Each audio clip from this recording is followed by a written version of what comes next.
Just want to make something very quick here before we begin. A lot of us always look at some students as if it is their fault that they are finding it difficult to learn, but we've not actually looked at things that are beyond what we normally see, like things that are beyond the physical. There are things that lie beneath the emotions that they exhibit that actually are the causative agents of their outward expressions. So today we are looking at things that lies beyond, just like beyond the classroom. Oh, that was good.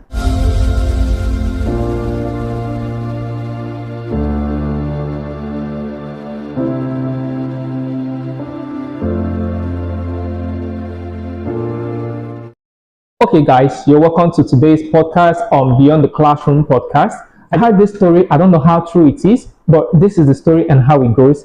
A certain student who is known to be, what do I call it? A very stubborn kid. Let's take it that way. Very stubborn, hardly concentrates in class, always finds a way to distract others, and always is in one trouble or the other. So this particular teacher has been taking note of this particular kid for a very long time, and obviously he was among those complaining that the child is not actually measuring well and is also a distractor in the class, always finds something to distract others. So one day he called him up, tried to like have a conversation with him, but it didn't work, obviously. So naturally some of us will get pissed by this, but he continued, started making friends with him, started getting closer to him until this child caved in. It was when he was able to break his boundaries that he actually found out that this kid in question always has family issues at home. So always saw the parents always fighting, hardly comes to school with any food, even when others are with their food, never comes to school with any snack or buys any snack in school. So practically he always goes hungry every day. So the only way that he shows his frustration is by rebelling. So he had to find a way, make the child feel comfortable with him, and even provided him with food. Of course, they say a hungry man is an angry man. So immediately the child ate, and over time there began to be a noticeable improvement in his behavior. This is a child that was known to be a rebellious young child, but there was some sort of joy again in attending schools. Now he prefers to even go to school than even stay at home because he felt like somebody who understands him is already in school. Now, on a normal scenario, without going further to find out what actually is the kid's problem or the student's problem, the majority of us could assume that naturally he just wants to be a distractor, or he just wants to be, maybe some people might term it, useless child, and then finding people to go down with him at the same time by distracting other students. But this particular teacher was patient enough, was able to penetrate him, found the things that he liked, and made friends with him, then found out the underlying issues that made him to actually be the way he is. He was only expressing frustration, not by necessarily complaining, because who do you complain to? But he expressed it by being rebellious.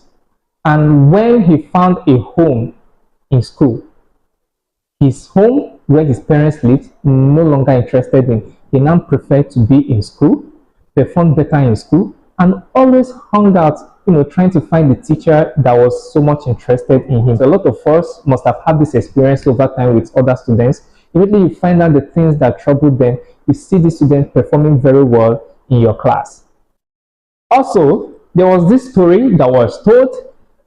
This was told by one of my mentors about the experience of a certain teacher where this student, who was doing so well before, one of the high flyers in the class, and all of a sudden started to dwindle over time.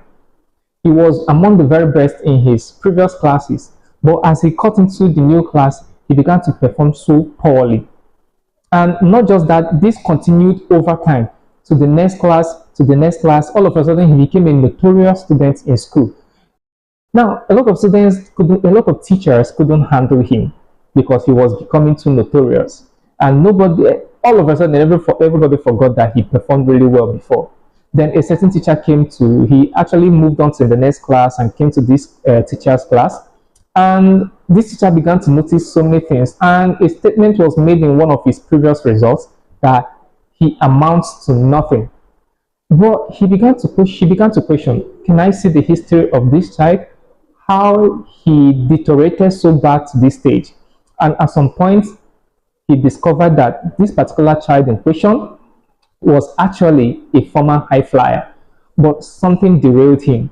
Nobody in school cared to find out what actually made this child to derail and began to go downhill. Everybody now saw the recent notorious him. But this teacher began to dig deep and later discovered that his life took a turn the moment his mother died of cancer. So it happened that he felt that he had lost that feeling of love. That one person in the world that understood him no matter what already died of cancer. So he began to be rebellious. That was the only way he could express his feelings, his frustration.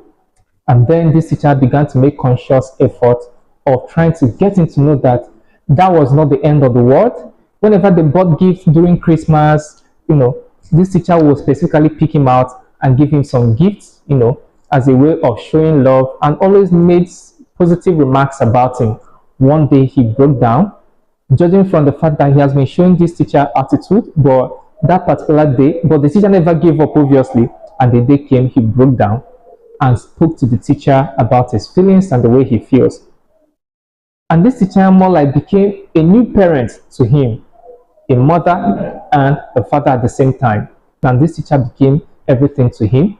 And over time, this student began to perform well, and even at some point, nearly became the valedictorian. Then years later, a letter came from MIT of invitation to someone's graduation ceremony, and it happened to be an invitation letter to the teacher by the students he has saved when he was in his rebellious stage. These same students have gone on to be one of the top students or top graduates at MIT. And when it was demanded that somebody from the family come and sit in and join him, he extended this invitation to his teacher, who over time had become his mentor and also his parents.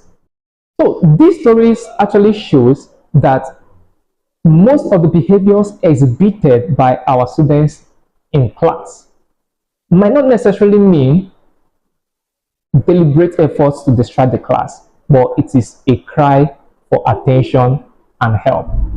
So teachers, in all our endeavors, we should always learn not to be frustrated so much by the students. Obviously, they can frustrate you, but we should always look beyond what lies before us and try to dig deep into the causes of such expressions or such behaviors. And we might find out that all the students wanted was our attention and our help. And we could be that guy, we could be that parent. The funny thing is, teachers are practically every profession. You are a parent to your students, you are a doctor, you are even a motivational speaker. Obviously, that is our first port of call. You are everything to them. Their friend, basically everything. So we should always learn to look beyond the expressions of our students and dig deep into the reasons behind those certain types of behaviors. And we might discover that it could be that help that the child has been screaming out for. So as we begin this term, please always have in mind that you might be the person to save that child, that rebellious kid, that rebellious student or pupil in your class. So always be calm, patient, and make conscious efforts to understand your learners.